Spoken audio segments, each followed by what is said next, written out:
Boa noite a todos, sejam muito bem-vindos a esta Casa de Francisco de Assis de Amparo aos Necessitados. As nossas atividades são norteadas pelo Departamento Doutrinário. Geralmente, nós estamos seguindo os capítulos do Evangelho segundo o Espiritismo. Nesta noite, nós vamos falar sobre o Evangelho no lar, que também é um tema extremamente importante, essencial para a união das famílias. Então, iniciamos com a nossa prece, como fazemos sempre antes da reflexão. Vamos elevar nossos pensamentos a Deus, nosso Pai, a Jesus, nosso Divino Mestre, rogando a paz, a concórdia e o entendimento nesta lição que ora nós refletiremos, agradecendo também pela oportunidade ímpar de nós nos encontrarmos para elevar nossos pensamentos, desconectar das atividades do cotidiano e neste momento comungar com Deus, com a espiritualidade maior e assim melhorarmos a nossa psicosfera, melhorarmos os nossos sentimentos e as vibrações. E assim damos início a esta atividade nesta noite. O Evangelho do Lar trata-se de uma reunião de família. Também lembrando que nós já tivemos algumas vezes esta reflexão. É um tema essencial para as nossas vidas. Mas a repetição é a linguagem do amor, porque Jesus, o amor em essência, ensinou a todos e repetiu quantas vezes fossem necessárias as lições, para que não ficassem dúvidas. Então, vamos iniciar com um pensamento de Joana de Ângeles que diz assim: o Evangelho no lar acende o sol em sua casa, reúne-te com os teus para orar e jamais frutificarão trevas em seu lar, em tua família e em teu coração. Olha, vejamos a profundeza deste pensamento. Vamos perceber algumas etapas de como realizarmos o Evangelho no lar. Eu acredito que a grande maioria já faz.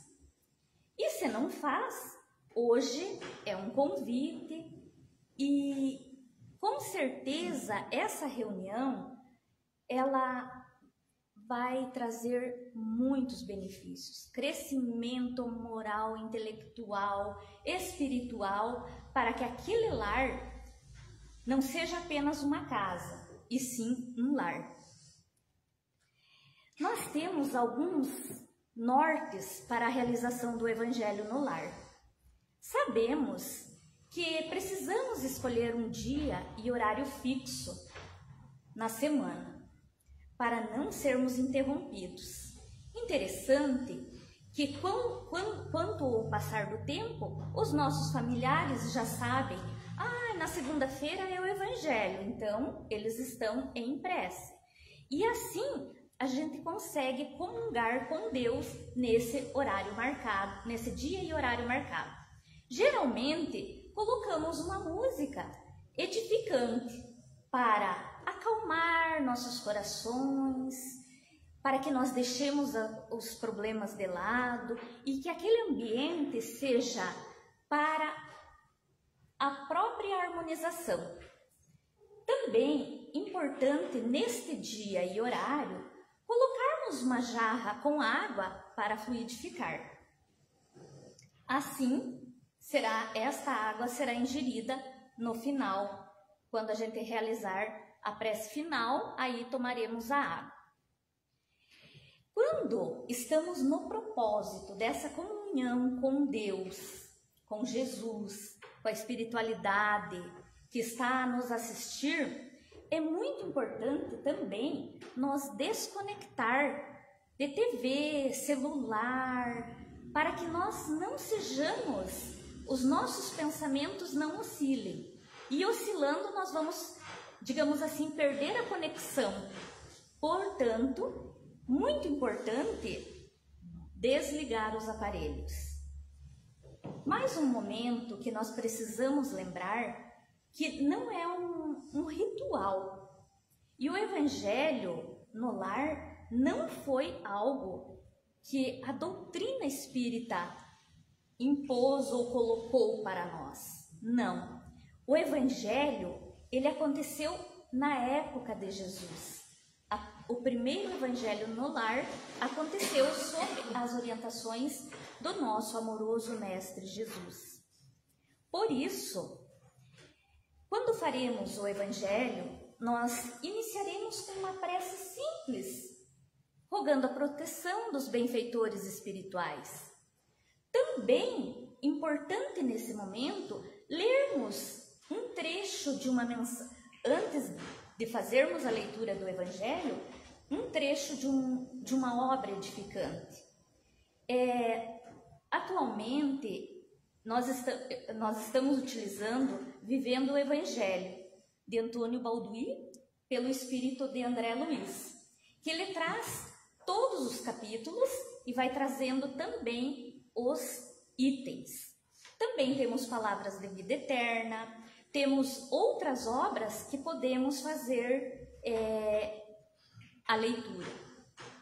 Quando já fizemos a leitura, faremos a leitura do Evangelho. Muitos abrem ao acaso, outros fazem desde a introdução, porque a introdução do Evangelho segundo o Espiritismo, ele traz muitas informações históricas do riquíssimo conteúdo para que nós entendamos os capítulos adiante. Também, seguindo capítulo por capítulo, nós vamos entendendo melhor, mas também fica a critério, cada um vai ler, vai fazer o Evangelho de acordo com a sua necessidade momentânea, né? Então, quanto tempo deve durar o Evangelho? O Evangelho deve ser entre 15 a 20 minutos, não mais que isso. Nós estaremos evidenciando o ensino moral, o amor incondicional, aquelas passagens que muitas vezes a gente não entende e que nesse grupo familiar a gente vai tirando algumas dúvidas. Ao final do Evangelho, dessa leitura, nós já fizemos a leitura. Importante também que cada um dos membros da família leia um trechinho. Então, vai lendo o capítulo, divide o capítulo como queiramos, e assim cada parágrafo um membro da família vai lendo. Isso vai criando uma sintonia maravilhosa, uma proteção ímpar. E para que serve o Evangelho? Para a união das famílias. Porque muitas vezes nós estamos tão atribulados, tão atúrdidos de compromissos, que nós não paramos para nada.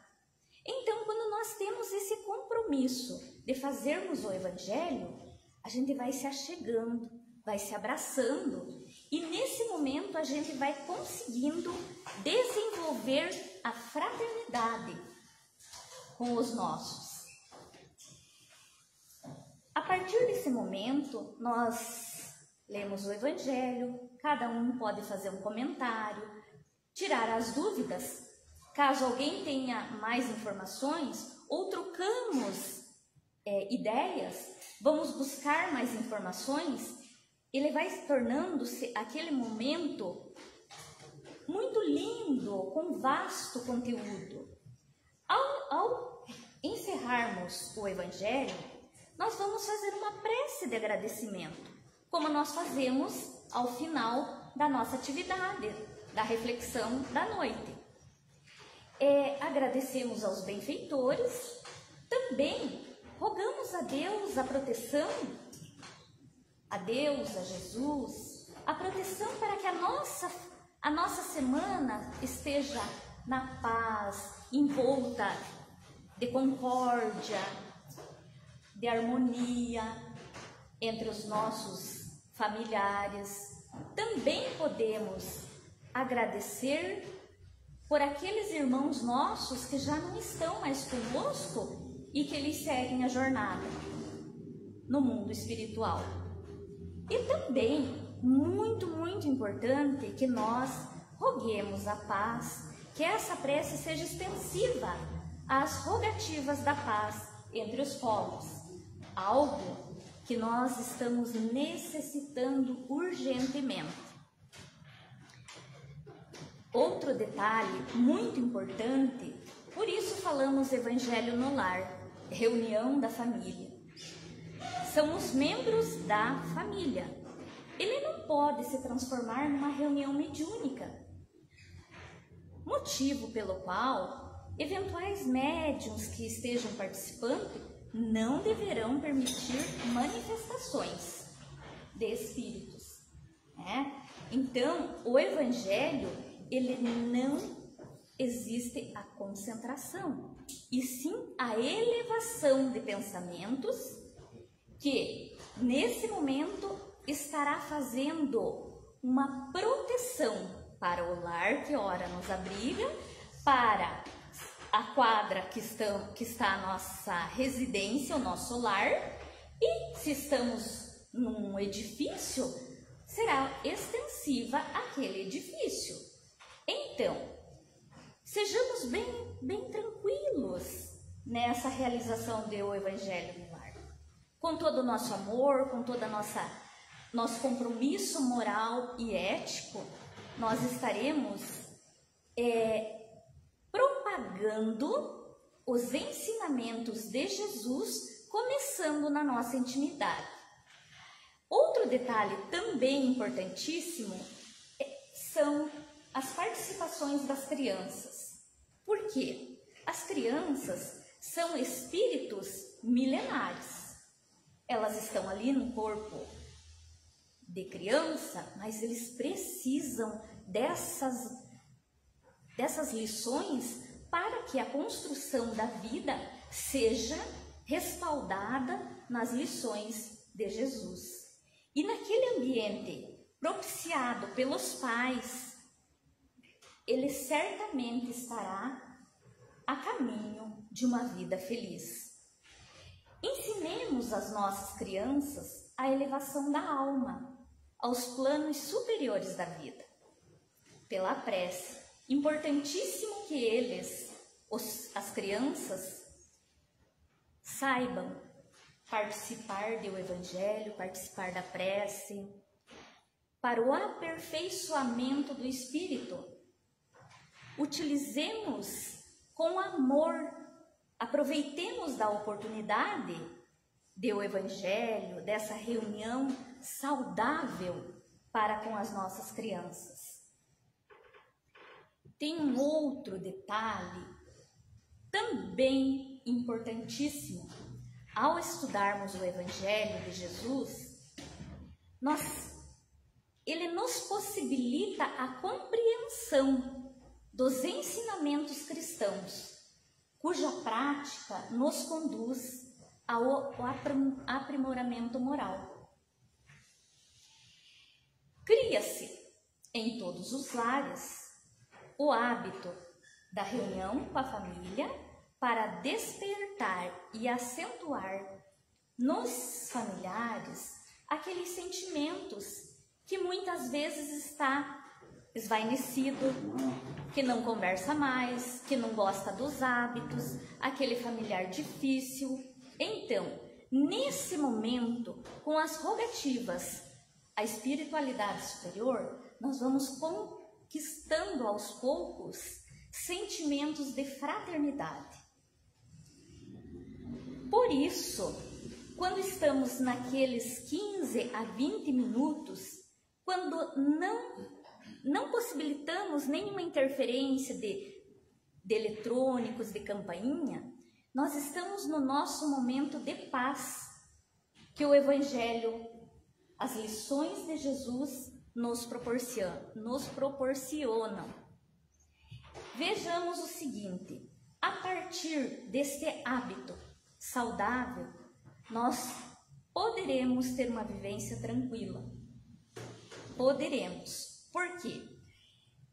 Nós estamos fazendo o Evangelho, mas não é porque terminamos o Evangelho, as leituras, a reflexão, que vamos sair já se alterando, batendo porta. Nós precisamos de um compromisso conosco e com os benfeitores espirituais, com o nosso anjo guardião, com o nosso espírito protetor. Por quê? Se com a prece, com aqueles 15, 20 minutos, nós higienizamos o nosso lar com pensamentos elevados, aí nós podemos ter a influência dos mensageiros do bem. E olhemos o seguinte: a higienização começa na consciência, na nossa consciência. O pão do conhecimento nutre a alma antes do corpo. A segurança é a harmonia moral. O carinho que vai acontecendo, o entendimento fraterno e o bem-estar é a consagração de cada um ao bem de todos, porque todos nós somos agraciados, favorecidos com esses momentos. Por isso, quando estamos planejando o nosso Evangelho, mas eu não consigo reunir minha família. Comece você. Uma pessoa começa, digamos assim, não consigo reunir. Tenha o hábito, faça, coloque a música edificante, faça o Evangelho. Aquela casa, aquela antes casa, vai se tornando um lar. E se tornando um lar, ele estudando continuamente o Evangelho, novamente nós vamos falar muito da união, do amor, da fraternidade, do altruísmo e a empatia, porque muitas vezes, repetindo, não estamos com paciência para determinados momentos, mas porque nós não cultivamos a cultura da paz.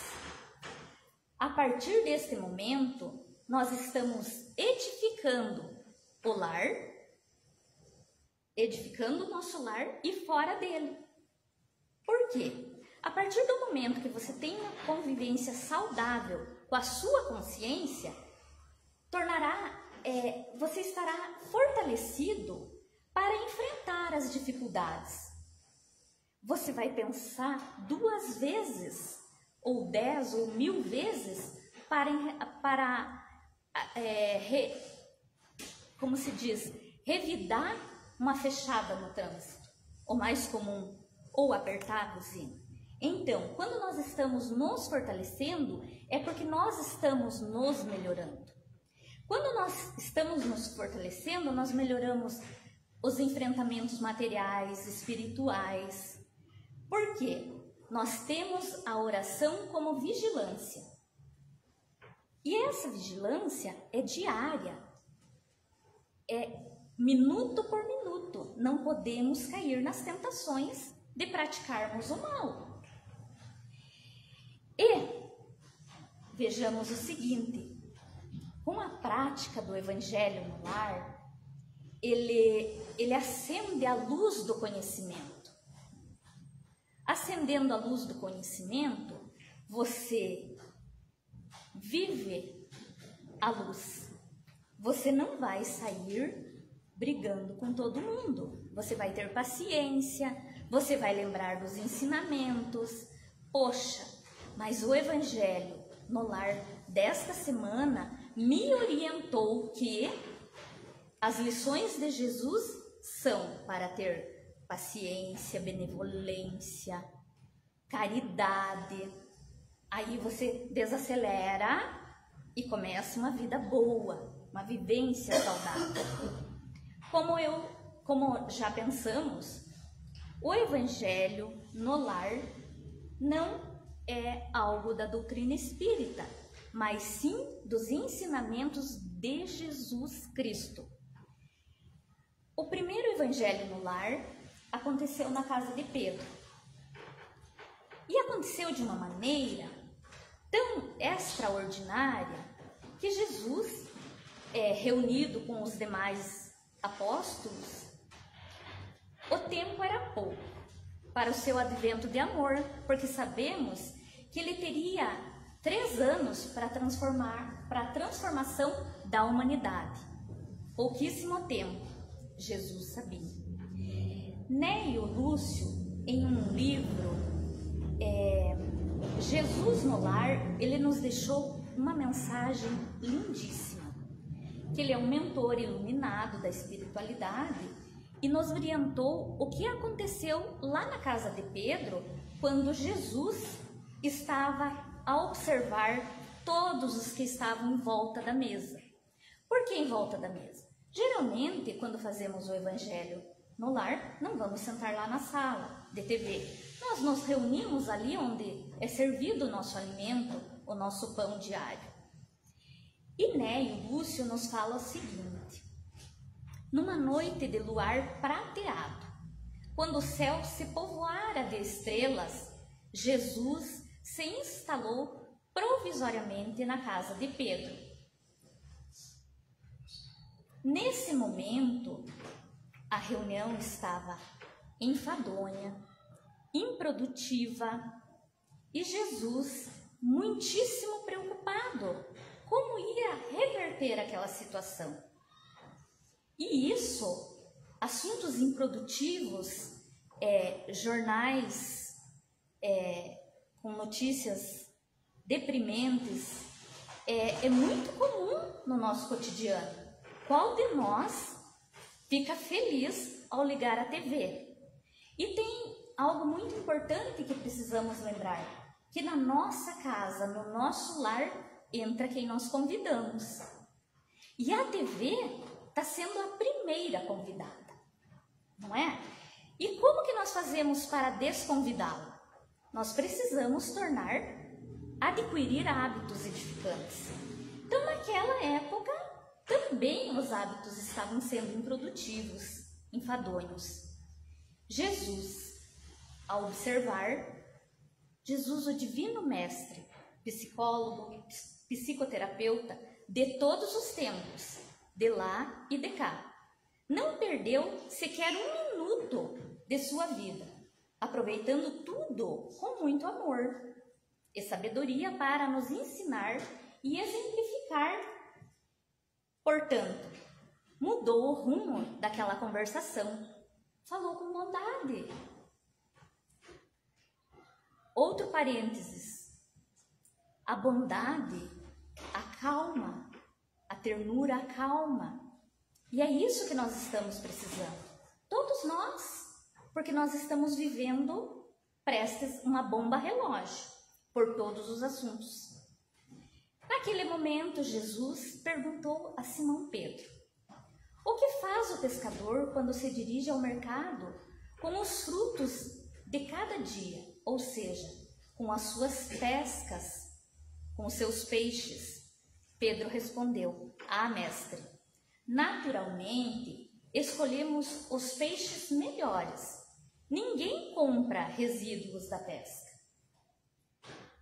Jesus amorosamente sorriu e perguntou novamente: Pedro, e o olheiro, que faz para atender a tarefa a que se propõe? Pedro olhou, eu imagino, modela o barro, imprimindo-lhe a forma que deseja. Modela o barro e transforma a argila em um objeto, em uma peça. Jesus novamente pergunta: como procede o carpinteiro para alcançar o trabalho que se pretende. E Pedro, muito simples, sem vacilar, respondeu: lavrará a madeira, usará o enxó e o serrote, o martelo e o formão. De outro modo, ele não aperfeiçoará, a peça bruta. Imagine o trabalho para ter o objeto que ele quer. Calou-se Jesus por alguns instantes e aduziu. Pensou e aí expôs. Assim também é o lar diante do mundo. O berço doméstico é a primeira escola, é o primeiro templo da alma. A casa do homem é legítima exportadora de caracteres para a vida comum, no bem geral. Compreendamos como é linda e perfeita essa comparação que Jesus faz com aquela ternura indescritível. Jesus continua. Bem, se o negociante seleciona a mercadoria, se o olheiro prepara o barro, o marceneiro a madeira para os seus propósitos, do contrário, não conseguiriam alcançar seus intentos. Como esperar uma comunidade segura e tranquila sem que o lar se aperfeiçoe? A paz do mundo começa entre as quatro paredes, sob as telhas a que nos acolhemos, a que nos abriga. Se não aprendermos a viver em paz entre meia dúzia de criaturas, como aguardar a harmonia das nações? Vejamos só. Se não habituamos a amar os nossos familiares difíceis, o irmão mais próximo, associado à luta do dia a dia, como respeitar o eterno Pai que nos parece tão distante? Pedro, disse Jesus, acendamos aqui, em torno de nós, e de quantos nos procuram a assistência fraterna, uma claridade nova. Na mesa da tua casa é servido o pão de cada dia, que recebes do Senhor, por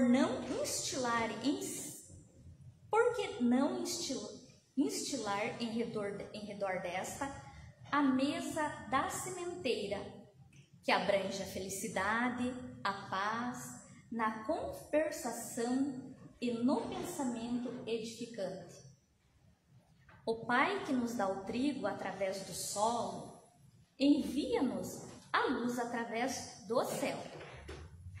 E neste podemos ver que, nas entrelinhas desse diálogo, que as pessoas que ali estavam e o próprio Pedro não entenderam os propósitos de Jesus.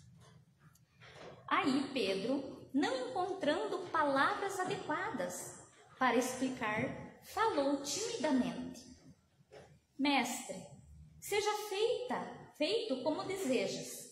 E Jesus, convidando todos os familiares do apóstolo à palestra edificante e à meditação elevada, desenrolou os escritos da sabedoria, havendo então na terra, em casa de Pedro, o primeiro culto cristão no lar. Foi no dia do primeiro culto cristão no lar, na casa de Pedro, que Jesus falou: onde estiverem duas ou mais criaturas reunidas em meu nome, eu entre elas estarei. Mateus anotou. Falou da grande lei do amor e das leis morais, aptas a guiarem as criaturas nas realizações do bem, para que o homem avance na sua jornada evolutiva, encontrando a solução de seus problemas. Há que segui-las, pois são leis da natureza. Através da abnegação, da resignação, e assim encontrará o alívio para suas provas. Como tal, se impõe, não havendo outro caminho, os desvios só trazem dor e sofrimento, a comunhão com Deus e a necessidade da prece. E como normas preventivas da dor e do sofrimento, pregou o otimismo e a serenidade, a confiança na divina providência. Ensinou sobre o amor e o perdão. Disse: amai-vos como eu vos amei. E disse a Pedro também: perdoa não 7 vezes, mas 70 vezes 7 vezes. Falou do novo mandamento: fazer aos outros o que queríamos que os outros nos fizessem. E estabeleceu o maior mandamento: amarás o Senhor teu Deus de todo o teu coração e de toda a tua alma e de todo o teu entendimento. E o segundo mandamento, que é semelhante ao primeiro: amarás o teu próximo como a ti mesmo. E Kardec, em O Evangelho segundo o Espiritismo, no capítulo 6, O Cristo Consolador, sintetiza as mesmas exortações dizendo: fora da caridade não há salvação. Espíritas, amai-vos e instruí-vos. E muitos seguidores de Jesus continuaram com o culto do evangelho, culto cristão, se reuniam nos subsolos para continuar com o legado de Jesus. Então, o convite é para que nós, com estas informações, sigamos as instruções de Jesus, para que nós possamos, diante dessa sociedade tão conturbada, que nós edifiquemos e modifiquemos, porque a edificação, com a transformação, nos trará benefício para todo o nosso planeta. Sabemos que o tempo encerrou, teríamos mais algumas informações, mas Bezerra de Menezes, na obra Temas da Vida, pela psicografia de Chico Xavier, ele diz: Evangelho no lar é Cristo falando ao coração, sustentando sementes de luz nas igrejas vivas do lar. Teremos a existência transformada na direção do bem infinito. Queridos irmãos, a gratidão é imensa por estarmos aqui estudando, aprendendo uma vez mais. Vamos à nossa prece, com os nossos corações ternos de gratidão a Deus, nosso Pai, a Jesus, esse nosso psicólogo, psicoterapeuta, nosso mestre de todos os instantes, que possamos nós fazermos o melhor para nós, para os nossos familiares, através dessas informações. Rogamos por todos os nossos irmãos que não puderam estar neste momento, que as vibrações de amor e paz cheguem até eles, bem como nos hospitais, nos presídios, nos orfanatos e nos asilos. Que a nossa oração, a nossa prece, elevada com todo o nosso sentimento, se transforme em bálsamo curativo para todos os nossos irmãos, encarnados e desencarnados. Dizemos: Pai nosso que estás nos céus e em toda parte, santificado seja o vosso nome. Venha a nós o vosso reino de amor e de concórdia. Seja feita a vossa vontade, assim na terra como em todos os mundos da sua criação. Dá-nos o pão, Senhor, hoje e sempre. Perdoa as nossas dívidas, assim como nós perdoamos os nossos devedores. E não nos deixe cair em tentações de praticarmos o mal aos nossos semelhantes. Sê conosco, Senhor, agora e sempre. Que assim seja.